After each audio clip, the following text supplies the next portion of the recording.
The dissolution of the marriage between Lucille Ball and Desi Arnaz in 1960 was more than a celebrity divorce. It was the shattering of a cultural icon, a public mourning for a domestic dream that had been piped into millions of American living rooms for nearly a decade. For Lucille, the end of the marriage was a weary surrender to the reality that the king of Hollywood was also a man haunted by the very success they had built together. The irony of their lives remains one of Hollywood's most poignant tragedies. They had created I Love Lucy specifically to keep Desi off the road and force a sense of domesticity upon a man who thrived on the restless energy of the bandstand and the chase of the nightlife. But as the show became a global phenomenon, the pressure of maintaining the persona of the perfect, bumbling husband while managing the massive corporate weight of Desilu Productions drove Desi further into the arms of infidelity and the bottom of a bottle. By 1960, Lucille wasn't just walking away from a husband. She was walking away from a 20-year investment in a man she loved deeply but could no longer save. She entered her 50s convinced that her romantic life had reached its final curtain, choosing to bury herself in the work of the studio and the raising of her two children, Lucy and Desi Jr., believing that the quiet dignity of a single life was her only path to sanity.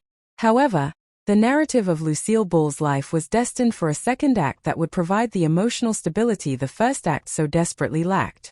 This transition began with a reluctant, almost forced introduction to Gary Morton, a stand-up comedian who navigated the smoky, high-pressure circuit of the Catskills. Gary was, in every measurable way, the anti-Desi. Where Desi was a firebrand of Latin passion and volatile brilliance, Gary was a practitioner of the Borscht Belt style of humor, dry, predictable, and fundamentally safe.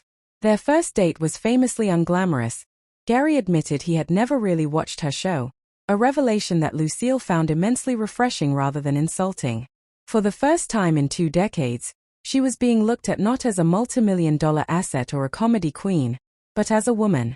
Their courtship was a slow-burn realization that what Lucille needed wasn't another genius to compete with, but a partner who was comfortable standing in her shadow.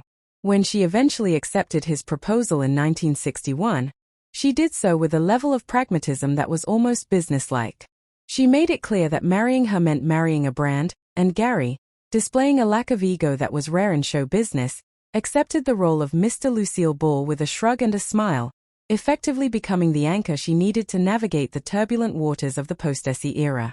The professional friction that followed their marriage is a little-known chapter of corporate awkwardness that would have made for a compelling, albeit painful, television drama. Despite the divorce, Desilu Productions remained a joint venture, and Desi Arnaz was still the executive power in the building when Lucille decided to install Gary as a producer and warm-up act for her new venture, The Lucy Show. This decision forced the ghost of Lucille's past and the reality of her present into the same hallways. Desi, who had spent years as the undisputed architect of their empire, found the presence of this new man to be a constant, stinging reminder of what he had thrown away. The psychological warfare in the office was subtle but pervasive. Desi would often pointedly mispronounce Gary's name in meetings or make biting jokes at his expense, attempting to assert a dominance that was rapidly slipping through his fingers. For Gary, it was a trial by fire, navigating the hallways of a company named after his wife and her ex-husband, trying to find his own footing while being viewed by the staff as an interloper. Yet, it was this very tension that eventually pushed the monarchy of Desilu into its next phase, as Desi, unable to bear the daily sight of his replacement, eventually sold his shares to Lucille, making her the first woman to lead a major studio, a feat she achieved with Gary's quiet, logistical support in the background. The impact Gary Morton had on the Arnaz children is perhaps the most overlooked aspect of this story. Lucy and Desi Jr. had grown up in a household defined by the storm and stress of their parents' volatile love, and Gary offered them a version of fatherhood that was consistent, present, and devoid of the grandiosity that often made their biological father feel distant. He didn't try to replace Desi, but he filled the domestic gaps that Desi's lifestyle had left wide open. He was the one who showed up for dinner every night, the one who managed the mundane details of their household, and the one who provided a buffer for Lucille during her frequent bouts of perfectionist anxiety.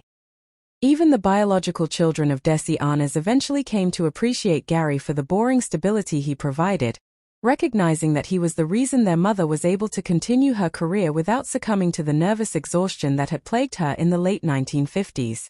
Gary's role was that of the emotional mechanic, constantly tuning the engine of Lucille's life so she could continue to shine on screen, and he did so without ever demanding the spotlight for himself. As the decades passed, a remarkable and rare grace settled over this complicated trio. Desi Arnaz eventually remarried a woman named Edith, and over time, the sharp edges of the jealousy that had defined the early 1960s began to soften. In a testament to the emotional maturity of everyone involved, Lucille, Gary, and Desi eventually found a way to be a family in the broadest sense of the word. They would celebrate milestones together, and Gary and Desi even reached a point of mutual, if slightly guarded, respect. When Desi was diagnosed with terminal cancer in the mid-1980s, Gary was one of the people who facilitated Lucille's visits, ensuring that she could have her final, private moments with the man who had been the great, chaotic love of her life. The final phone call between Lucy and Desi, just days before his death, was a moment of pure closure. A love you whispered across the lines of a relationship that had survived divorce, business wars, and the arrival of a second husband. Gary Morton understood that he couldn't erase Desi from Lucille's heart, and by not trying, he secured his own place there as her most loyal companion. The discovery of private letters after Gary's own death in 1999 further illuminated the depth of the bond between Lucille and her second husband. These letters, later auctioned by his second wife Susan McAllister, revealed a Lucille Ball who was tender, deeply appreciative, and profoundly in love with the peace Gary brought her. While the world will always remember the high-octane chemistry of Lucy and Desi, the story of Lucille and Gary is the story of the long game. The realization that while passion builds empires, it is partnership that sustains the soul. For nearly 30 years, Gary Morton was the keeper of the legend, the man who held the hand of the woman who made the world laugh, and the one who ensured that her final years were spent in a home that was no longer a battlefield. Their marriage was a quiet victory over the scars of the past, proving that it is possible to find a second love that doesn't replace the first, but rather heals the damage it left behind.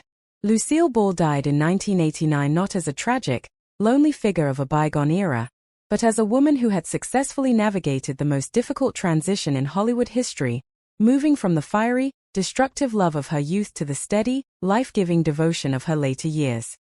As we draw the final curtain on this exploration of the quiet, enduring love between Lucille Ball and Gary Morton, we are reminded that the brightest stars often find their truest light not in the glare of the spotlight, but in the soft glow of a stable home. The story of Lucille's second act serves as a profound lesson for all of us, that our past chapters, no matter how storied or tumultuous, do not have to dictate the rhythm of our future. If you found yourself moved by this deep dive into the hidden corners of Hollywood history, or if you gained a new perspective on the woman behind the world's most famous laugh, we invite you to become a permanent part of our community. By hitting that subscribe button and joining our journey through the archives of time, you ensure that these legacies of resilience, transformation, and grace continue to be told with the depth and respect they deserve. Don't forget to tap the notification bell so you never miss a moment as we uncover the next great untold story of the icons who shaped our world.